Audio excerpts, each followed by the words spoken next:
Ayan guys, ayan. Ang daming puno ng mangga rito. At nandito na rin sila nagluluto.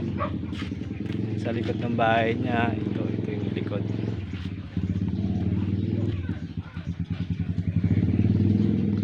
Dito na rin sila nagliligo. Ay, ganyan. Ang ganda ng lutuan dito oh. O, sa Maynila, gasol ginagamit.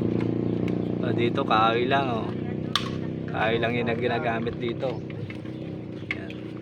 Nakakaluto ka na oh. Yan. Oy, bidang. Yan, kahoy-kahoy lang dito sa probinsya, makakaluto ka na. I-vlog mo yan, masarap pang ulam na daw. Ulam, nagluluto sila ng ulam guys eh.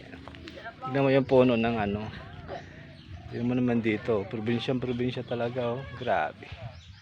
Ang daming damo, ayun, mga bahay doon, ayun, tignan mo yung puno ng mangga. Maliit pa kami, dito kami naglalaro. Yan, akit kami dyan sa ibabaw. Ayan, laki ng puno na yan dyan. Yan, dito kami nagabulan nung maliliit pa kami.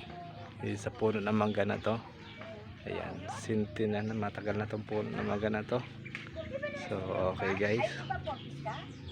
Thank you. Malaking punong mangga to. Ayan, maliit pa kami, dito kami naglalaro. Thank you for watching.